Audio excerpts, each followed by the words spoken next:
Juan, ¿cómo estás? Qué gusto conversar contigo. Muy buenos días. De igual forma, Patricia, para mí es un real placer. Me encuentro en Trujillo y acá a tus órdenes para absolver cualquier pregunta que creas conveniente. Bueno, Juan, extrañaba, la verdad, conversaciones. Yo siempre he dicho, y a ti no te lo voy a contar porque lo hemos vivido juntos, que en épocas pasadas hemos discrepado, nos hemos peleado. Yo he visto a los congresistas pelearse, nosotros mismos hemos discutido, pero nunca se perdió la cordialidad y sobre todo el nivel de la discusión. Efectivamente. ¿Qué está pasando, Juan? ¿Qué pasó en menos de 10 años, en menos de 5 años? Lo que ya era complicado, porque nuestra clase política siempre ha sido complicada, creo que llegó a unos niveles de pauperización en general de unas y otras alas de la política, realmente triste, ¿no? Realmente triste, como Sí, que hubiéramos captado lo peor de la política en los últimos años, ¿no? La población para que vaya a la política, ¿no? efectivamente, los políticos a veces ignoran que se convierten en referentes de la sociedad.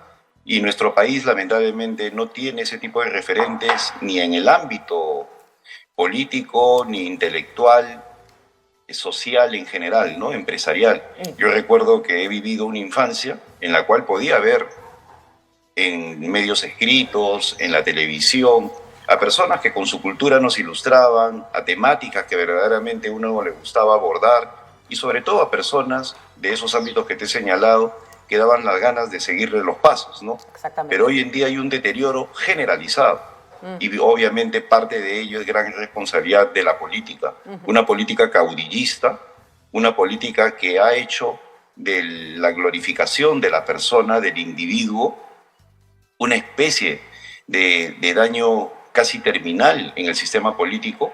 No hablamos de Fuerza Popular, sino de Fujimorismo, no hablamos de Perú Posible, sino de toledismo, no hablamos del Partido Nacionalista, sino de humanismo, el alanismo, etcétera, etcétera. Estos sismos personalistas que hacen que se desplome el sistema de prestigio de un partido cuando la figura que lo representa incurre en actos de corrupción, como estamos viendo. Y es por eso que cuando analizamos solo este siglo, todos los presidentes, sin excepción, elegidos a través del voto popular, están en problemas con la justicia. Todos. Y eso es terrible, ¿no? Nosotros no tenemos un consejo de sabios como lo puede tener Colombia cuando acude a sus expresidentes, y la verdad que los envidio. Lo mismo hace Chile. La vez pasada leí en la revista ¿Qué pasa de Chile? Que se había convocado al grupo de expresidentes a la misma casa, al mismo departamento donde Michelle Bachelet vive hace 35 años, ¿no? O sea, eso ya es un síntoma de lo que significa ser presidente en otros países y no en países como el nuestro, en el cual, lamentablemente, muchos llegan a servirse de la política y no a servir al pueblo como debería corresponder. Y antes de entrar a nuestro tema de fondo, Juan, me interesa mucho, porque además es un tipo de conversación que siempre hemos tenido, que extrañaba, el hecho de que hemos personalizado la política y lo que ha ocurrido. Por ejemplo, yo pensaba ahora que hablabas, Alan en el 85-90. Si no hubiera sido porque Alan, con toda la figura que era, no era más importante que el APRA hubiera terminado ahí. El APRA, o sea, Yes. ¿no es cierto? Lo que logra que Alan regrese no solo es Alan, es el APRA, que no, literalmente no murió. O sea, no murió porque el partido era más fuerte que la figura. Y ahora nosotros hemos personalizado la política en además figuras muy débiles. Y por supuesto, como lo has comentado, cargados de problemas de corrupción y de no entender lo que significa ejercer el poder y tener el honor de que el pueblo te otorgue poder, ¿no? Por supuesto, y que debería llevarlos a otro tipo de comportamiento. Otro aspecto de la crisis actual tiene que ver con la forma como se maneja la oposición, inexistente. Ninguno de los ex candidatos presidenciales, a los cuales, como parte de un sistema de partidos, le correspondería asumir el liderazgo de la oposición, sea Castillo, sea Boluarte, cumple con ese rol. Ni Acuña, ni Rafael López Aliaga, ni Daniel Urresti, para mencionar los principales, o el mismo Johnny Lescano, que tuvo una participación destacada, ha asumido ese rol opositor que permite que los sistemas vean en el intercambio de los partidos un mecanismo de sobrevivencia de la democracia desde el momento de que existen alternativas viables a lo que se está viendo. Pero acá ni uno cumple el rol. Entonces eso abona más en el desconcierto, ¿no? Pues la gente no sabe dónde mirar y ahí es cuando empieza a ser seducida por populismos, por frases radicales que siempre calan en la población porque simplifican lo complejo. Cuando una persona dice todos tus problemas económicos se resuelven con un cambio de constitución, es fácil de asimilar, es fácil de entender y cree que eso es válido. La simplificación de los conceptos a través de las frases populistas hacen que triunfen este tipo de individuos y obviamente nos llevan a esta situación en la cual estamos. De acuerdo, Juan.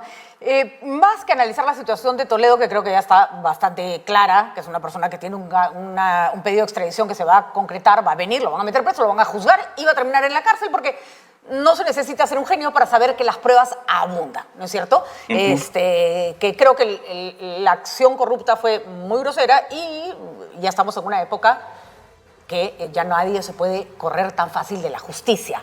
Pero me gustaría, Juan, que analizáramos un poco lo que significó la llegada de Toledo, porque yo creo que con todos los presidentes que tenemos en este momento, o expresidentes, presos o involucrados en temas de corrupción, el de Toledo es especialmente sensible, porque él personalizó un Perú que quería salir de la corrupción, que quería entrar a un régimen democrático. Es decir, él vino a ser el Elwin que llegó a Chile después de Pinochet, en el sentido en que traía un nuevo espíritu. Ahí está, el señor Elwin no hizo nada, nada por lo que lo tuvieran que meter preso, y Toledo terminó convirtiéndose en justamente lo contrario de todos los ideales que enarboló. Y que tuvo inclusive una transición memorable, así como la tuvo España con Suárez, ¿no? Que le entrega la posta al PSOE. Igual acá tuvimos un Valentín Paniagua que actuó de una manera memorable, generando mucha confianza en la población en términos de lo que significa la democracia luego de un periodo autoritario. Y Alejandro Toledo pues llegó con un partido de masas. Yo siempre he señalado, y lo he dicho en diversos círculos académicos, el fenómeno de Perú Posible como partido de masas es el más intenso del siglo XXI por encima del APRA. Y eso se puede corroborar inclusive con la forma como vemos que gran parte de sus cuadros juveniles de principios de este siglo están ahora colocados en casi todos los partidos sin excepción, incluyendo al APRA. Entonces se generó pues toda una corriente alrededor de Alejandro Toledo de esperanza en el régimen democrático, que fue luego defraudada por el principal representante de este movimiento, ¿no? Por Alejandro Toledo, y un entorno, que eso hay que señalarlo, no necesariamente político. Cuando analizamos de que está siendo acusado Alejandro Toledo, pues hay un entorno que no quisiera llamar yo como, para evitar cualquier tipo de connotación racista, judío, sino un entorno amical, íntimo, en el cual estaba su esposa, el señor Pollack, Joseph Maiman, Avidanón. Y quedaba lo mismo si hubieran sido musulmanes o budistas. El tema es que daba lo mismo. Ese no es el rasgo que los define. Los define el hecho de que eran cercanos a Toledo por N razones y que además tenían... Vale la aclaración. ¿No? Vale la aclaración que estamos haciendo para evitar cualquier tipo y es más, de confrontación con personas que respetamos como colectivo, ¿no? No, y además hay que decirlo. Creo que tú y yo le tenemos todo el respeto del mundo y la admiración a la comunidad judía en el Perú, ¿no es cierto? Y que por X razones que tienen que ver más con la relación que la señora Carpa profesaba esa religión, por decirlo de alguna manera, es que atrajo a personas como que existen malas en todas partes, pero que en este caso compartían el hecho de ser judíos, que claro, repito, mira, y a tal punto es el respeto mutuo. Y además no reflejan lo que es el trabajo de la comunidad judía, que es pocas comunidades tan trabajadoras y que han salido adelante en el mundo, ¿no? Claro, y a tal punto es el respeto mutuo que cuando yo defendía a Alejandro Toledo en el caso de Coteva, en la famosa compra de las casas y del departamento, que él justificaba con una especie de indemnización del Holocausto, fueron miembros de la comunidad judía quienes amablemente me convocaron y me señalaron que eso era imposible por los montos que dio Alemania en relación a ese drama, ¿no? A las consecuencias del Holocausto. Y obviamente ese fue el factor fundamental para que yo renunciara en esos días, ¿no? Ya era el colmo que se utilizara algo como el Holocausto para justificar una compra indebida de casas. Ahora, yo creo que Alejandro Toledo, más que verlo por el plano jurídico, tenemos que ver el impacto político de su presencia acá. Yo siempre también he sostenido que que lo de Odebrecht es un proyecto de corrupción en toda América Latina. Y Claro. cada uno de los gobiernos ha sido una distinta fase de un solo proyecto corrupto llamado Odebrecht. Por lo tanto, para que Odebrecht se convierta en el cordón umbilical, en el generador de políticas públicas, algunas innecesarias, solo para justificar gastos en algunas obras de infraestructura, porque esa es una de las características de Odebrecht en toda América Latina, inventaba obras, inventaba la necesidad de hacer obras, obviamente para que tuviera contratos. Entonces, ha tenido que haber allí una plana media, un sistema que lamentablemente se prestó a esta corrupción. Si verdaderamente queremos cambiar al país en esto que sigue haciendo tanto daño, pues tenemos que fijarnos en este modus operandi y a partir de allí cambiar las leyes. Pues el modelo que se utilizó a nivel de Estado se utiliza en los gobiernos regionales. Basta con ver lo que sucede con casi 30 expresidentes regionales que tienen problemas con la justicia. Así es. Algunos están fugados y otros están presos. Y también con los gobiernos locales. Cuando escuchamos que se dice los gobiernos locales y regionales no gastan, ¿sabes por qué no gastan? Entre otras cosas, porque están esperando que el amigote termine la obra para que quede en libertad de hacer la próxima. Así es. Y entonces limitan la velocidad de la licitación para de esa manera poder seguir entregándola a dedo. Y luego tenemos temas como el caso chino, no investigado, en el cual hay cerca de 15.000 millones de soles involucrados en obras entregadas a dedo durante el gobierno fundamentalmente de Martín Vizcarra y que no tiene ni siquiera una comisión de investigación en el Congreso. Entonces, esa permisividad con la corrupción que encarnan nuestros expresidentes simplemente no puede continuar. Ahora, la figura de Toledo, Juan, yo además creo que era un personaje interesante. Un personaje interesante por su extracción social. Hay gente que en su momento a Toledo se le leyó un poco como a Castillo, como alguien que venía de un Perú que no le era familiar al poder, que llegaba, ¿no es cierto?, con unas credenciales de presidente del pueblo. Recordemos que a diferencia de Castillo, Toledo tuvo un desarrollo ligado a la educación que le permitió hacer estudios internacionales, es decir, un hombre con mucho más mundo, ¿no es cierto?, una persona con un entorno con mucho más capacidad, eso está clarísimo.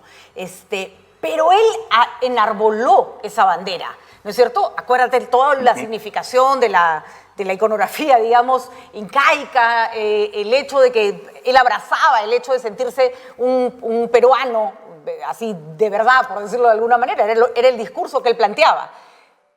Así es. Y eso es muy dañino porque termina como Castillo estigmatizando a cierto peruano, ¿no es cierto? Terminó reforzando una serie de prejuicios sobre los peruanos del Ande, de la Sierra, en fin, sobre los millones de peruanos que se sienten representados en él, ¿no? Que se sentían representados en él, ¿no? Claro, lo que empezó como una suerte del sueño peruano, planteado sobre la base de una persona que hizo, gracias a la educación, un camino exitoso. Luego tuvo una esposa antropóloga y reivindicó en cierta medida la simbología inca. La chacana era algo que ingresaba a la vena porque está en el ADN del Perú profundo. Luego se fue lamentablemente deteriorando sobre la base de un comportamiento personal. No olvidemos que antes de los hechos de corrupción fueron los comportamientos personales, el vínculo con el alcohol, el entender que estar en el gobierno significa una diversión permanente, ¿no? Junto con algunas personas que lamentablemente no les sabían decir las cosas claras, que opacaron lo que yo considero fue un buen gobierno, porque esa es otra de las cosas que lamentablemente se opacó. No solamente se estigmatizó a los peruanos, como tú muy bien has señalado, al peruano del Ande, ¿no? Con ciertos usos y costumbres, sino que también quedó lamentablemente afectado un gobierno que hizo las últimas reformas políticas de este siglo. Y cuando digo reformas profundas políticas, me refiero, por ejemplo, a acabar con la 2530, que era un filtro del dinero que impedía cualquier tipo de carrera pública, impulsar los tratados de libre comercio e iniciar el camino de la descentralización, que es buena pero que no se cumple con la ley.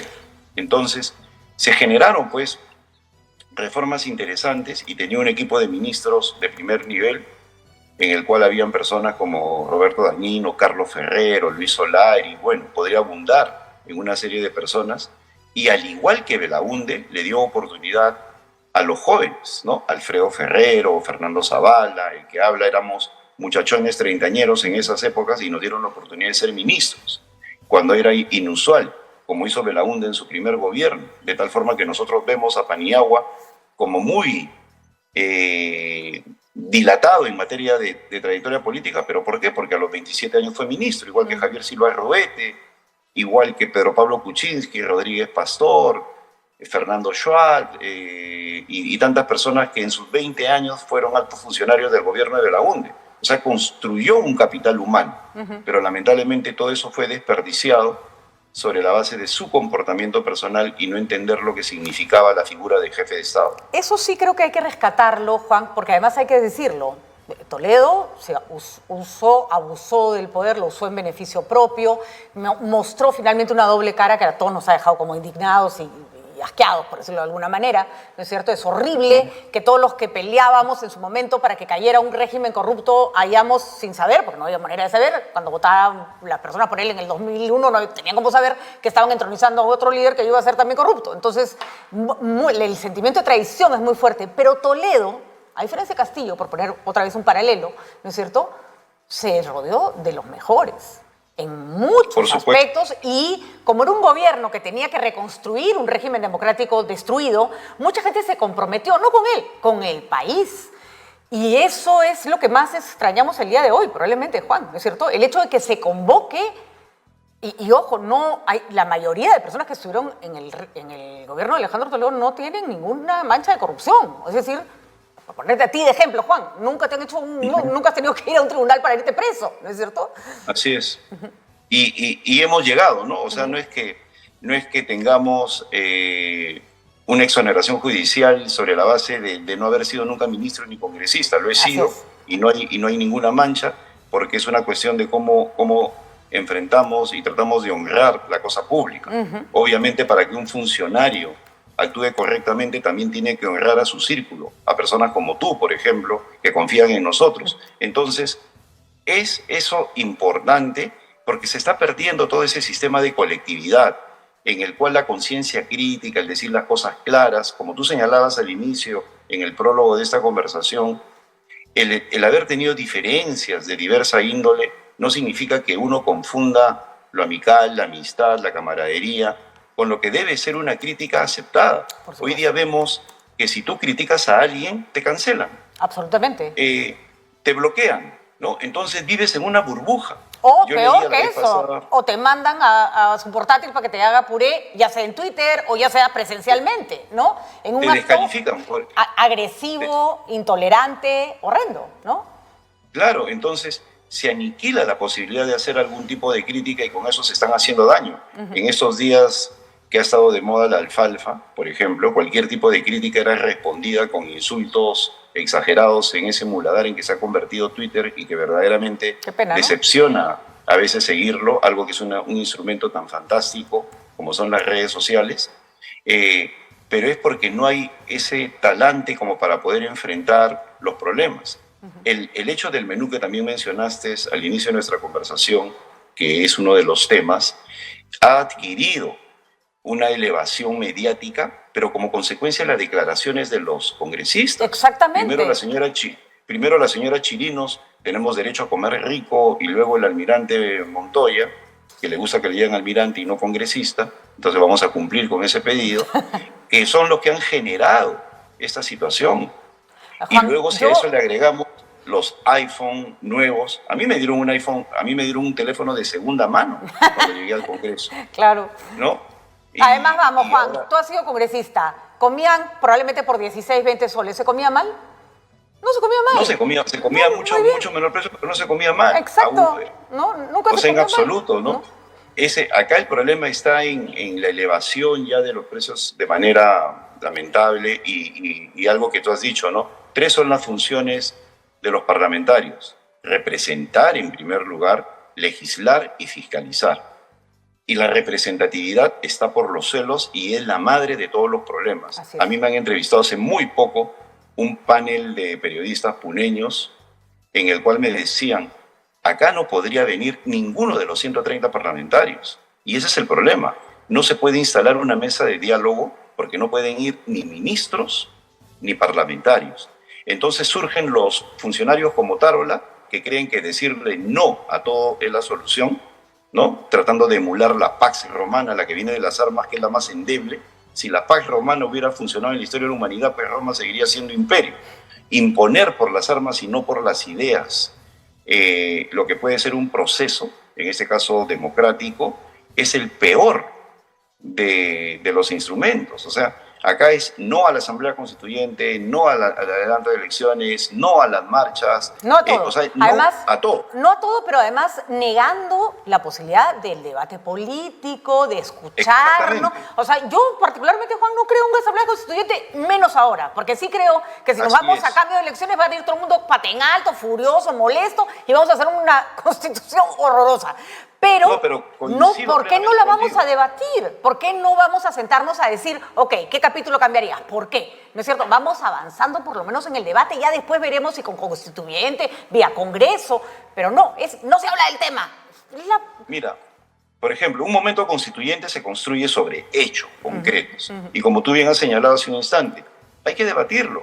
Un hecho concreto es que todos nuestros expresidentes están en situación penal, ¿no? Entonces, ¿eso acaso no merita una reconstrucción del sistema político y discutir el capítulo político? Por supuesto. Y además hay medidas que se pueden hacer, como la famosa comisión que diseñó Valentín Paniagua durante su gobierno y entregó un documento con reformas puntuales que debería haber debatido el Congreso del 2001-2006, pero que no se concretó. Entonces, hay formas de modificar, pero no estamos viviendo un momento constituyente porque, como tú bien dices, sería más dramático.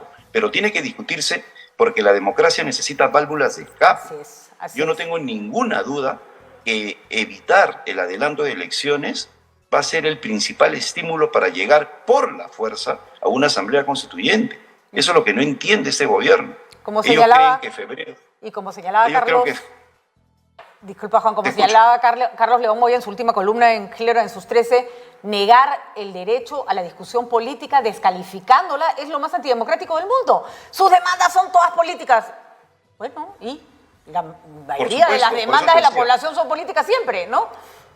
Estamos en un gobierno basado en el no, en creer que la fuerza, el control social sobre la base de la fuerza te convierte en un Estado fuerte. Mira, a pesar de la fuerza y con fuerzas armadas y policiales más disciplinadas, Chile no pudo contener una revuelta que duró casi 4 meses. Igual fue en el caso colombiano. ¿Qué resultó en Colombia? Petro. ¿Y qué resultó en el caso chileno? Pues simplemente Boric y sobre todo una asamblea constituyente que ahorita se está pensando en volver a reactivar. ¿Y sobre la base de qué? De no discutir. Entonces, cuando acá se niegan a la posibilidad del adelanto de elecciones, pues simplemente están generando las condiciones para que éstas se den, pero mediante la vía de la fuerza. Además, vamos a decirlo con todas sus letras, Petro y Boric son más o menos magníficos al lado de lo que podría entronizarse en nuestro país, porque no es un tema solo de izquierda, es un tema de líder populista que ya conocemos las características que eso trae. Y Juan, además, cuando se puso en debate la constituyente en Chile, finalmente no ganó. O sea, ¿por qué creen que poner en debate algo va si el debate se hace bien y la propuesta es mala, la propuesta no pasa, ¿no? Claro, acá mira, todas las propuestas, en lugar de que haya debate, son bloqueadoras. Así es. Busca firmas para evitar la constituyente, ¿no? Ese es un ejemplo, ¿no? Cuando debería debatirse. O sea, acá se bloquean los instrumentos democráticos y es por la falta de experiencia, vas a lo fácil, que al final termina fracasando, porque como yo señalaba a un grupo de amigos políticos, que me daban la razón, dicho sea de paso, pero no era políticamente de parte de ellos correcto decirlo públicamente. Si tú pides firmas para evitar una asamblea constituyente, pues toda acción genera una reacción y vas a hacer que hagan lo mismo los otros. Pero por supuesto. ¿Qué fue lo que pasó? ¿Qué fue lo que pasó? Entonces, por supuesto. Entonces, y aún más los incentivas a que se paseen por todo el país pidiendo una asamblea constituyente y mantienen vivo el tema. ¿Por qué? Porque no se ha pulverizado sobre la base del debate de las ideas. Hay que hacerle clic a cada cosa que hacen y discutirlas. ¿Quieres hablar de un cambio en el modelo económico? Hagamos clic en eso. Bueno, y hablemos pues del cambio en el modelo económico. Y no le pidas a alguien que no se ha beneficiado de manera considerable, porque todos nos hemos beneficiado del crecimiento económico, pero es muy distinto, Juan, que tu vida haya pasado de ser buena a ser mucho mejor, a que haya pasado de ser malísima a ser un poco menos mala. O sea, vamos, eso lo tenemos que entender. Hay gente, la cantidad de personas que no tienen servicios básicos, ya padecieron una pandemia y se han muerto como moscas, peruanos que no tenían acceso a un balón de oxígeno. O sea, ¿por qué ese peruano que esta Constitución no le ha significado no morirse por falta de un balón de oxígeno va a seguir defendiéndola? Escúchalo. Claro. Esa Constitución no le ha sido igual de beneficiosa a él, ¿no es cierto? Mira, hay debates que se deberían dar y que se evitan en el Perú por diversas razones. Nosotros seguimos viviendo en un estado napoleónico, con prefectos, departamentos. Es la estructura napoleónica del siglo XVIII, ¿no? Entonces, que no se ha modificado. Entonces, cuando no llega un balón de oxígeno, ¿qué papel juega el gobierno local? ¿Qué papel juega el gobierno regional? ¿Qué papel juega el gobierno central? ¿Nos merecemos tener 45 distritos en Lima? Cuando yo desayuno en el Robeño, ahí de 2 de mayo, recuerdo una época que iba a desayunar ahí porque me gustaba, por la tranquilidad que había y podía leer mis periódicos en la mañana. El camión de la basura recogía la parte del INSE y no la de San Isidro. O sea, cosas de ese tipo que se dan con esta estructura de distritos que hacen que San Isidro tenga un presupuesto 2 o 3 veces mayor al que tiene San Juan del Lurigancho. Entonces, ese tipo de debates que son la verdadera reforma del Estado, el ser herederos de la estructura napoleónica y ni siquiera discutirlo, son las cosas que debemos pensar, porque a veces le echamos la culpa a la Constitución y no a la forma como estamos organizados. Me gustaría, para terminar, Juan, porque me parece que es un tema sobre el que se tienen que empezar a escuchar distintas voces, tu opinión sobre lo que está pasando con la SUNEDU. Eres un hombre de academia también, eres un hombre ligado a las universidades, en las que has participado activamente, y todos vimos la salida de SUNEDU como una apuesta por la calidad educativa.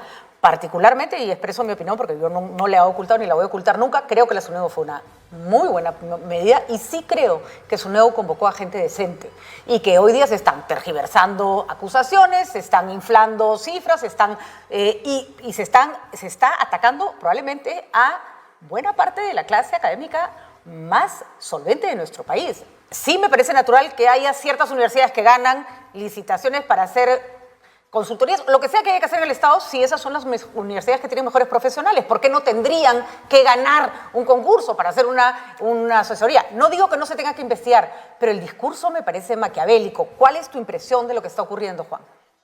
Mira, yo conozco bien el sistema universitario peruano, como bien ha señalado, enseño en varias universidades del sector público y privado, y la SUNEDU cumplió un papel importantísimo en desprendernos, en eliminar la licencia de universidades que eran una verdadera estafa. Obviamente tenía que haber un contragolpe, y acá se ve que parte de nuestro defecto político que permite que parlamentarios ligados a esas universidades lleguen al poder son los que generan ese tipo de controversia. Pero por otro lado, yo considero que la SUNEDU tampoco ha hecho lo suficiente como para poder manifestar qué es lo que hace y lo que podría hacer con cuadros comparativos. Yo creo que debería exigirle aún más a las universidades privadas y públicas aspectos relativos a su gestión. En cierta medida, el plano de contenidos sigue congelado. A veces nos fijamos solamente en las consultorías, en ese tipo de cosas, que para mí son cuestiones que pueden ser investigadas, pero no es el fondo del asunto. Pero los contenidos universitarios y la calidad de los profesores son más importantes que un local. Mira, yo he tenido la oportunidad de visitar Harvard y Stanford y yo pensaba encontrar un cúmulo de modernidad en ambas universidades. Y en ambas universidades lo que había eran pizarras de madera, con tizas de talco, con alumnos sentados en pupitres de hace siglos, con lapiceros y cuadernos tomando nota. Entonces yo dije, ¿por qué Harvard y Stanford son las mejores universidades del mundo? Porque los alumnos estudian y los profesores exigen, y porque las bibliotecas están llenas, y porque hay disciplina, pero esa mística. Sí, pero en todo caso, Juan, perdón, tú pedías, en todo caso, no que la SUNEDU retrocediera, sino que avanzara en sus funciones, que fuera elevando los estándares, ¿no es cierto? Claro, hay que reforzarla, porque mira, un principio administrativo es muy simple, ¿no? No puede supervisar el supervisado. Tan simple como eso. ¿Y qué es lo que quieren hacer? Ajá. Bueno, lo que ya hicieron, ¿no? Pero ahí vamos, ¿no? Lo que está pasando en el Congreso es desconocimiento, no hay especialistas de nada. Mira, hay parlamentarios que se preocupan de la macropolítica. Por ejemplo, nuestro querido amigo Víctor Andrés García Belaúnde. Tú lo ves a él preocupado de temas como los de las AFP, cosas de ese tipo. Y otros parlamentarios que se dedican a la micropolítica, como Johnny Lescano, que tiene una cola de 20 personas para atender. No, ambos son válidos. Y tienes al congresista especializado en temas laborales, educativos, etcétera, etcétera. En ese congreso no hay ningún especialista. Entonces, serán discusiones. Yo que consumo política todo el día me pongo a ver el desarrollo de la Comisión de Educación. Ay, no. Y es una barbaridad. No. Es una barbaridad. O sea, el Chavo del Ocho tiene más profundidad de todas maneras, Juan. Bueno, me están matando acá en producción porque me dicen, Patricia, hay un montón de invitados y te has quedado pegada conversando con Juan Cheput. Sí, la verdad que sí, nos debíamos una larga conversación, Juan. Interesantísimo conversar contigo. Yo creo que también tiene que ver con que yo creo que hay que renovar cuadros, pero hay que renovar cuadros políticos con la mirada correcta. Y lo que tenemos hoy día no es una renovación. Se ha abierto, yo lo digo y lo voy a repetir, se le ha abierto la puerta a los peores en casi todos los ámbitos de influencia. Poder, educación, que las que están liderando estas discusiones son las peores. Universidades, no voy a negar que el periodismo también está contribuyendo a lo suyo. Y ya es hora, ¿no? Hay buenos peruanos en todas partes. No tenemos por qué dejarnos mangonear por los que no son tan buenos. Muchísimas gracias. No, hay que ponerle esperanza de nuevo en eso. Y los malos, como Toledo, que se vayan a la cárcel, ¿no? Por supuesto. Eso es lo que esperamos de nuestro país. Gracias, Juan. Realmente un gusto conversar contigo. Que te vaya muy bien. Placer, igualmente.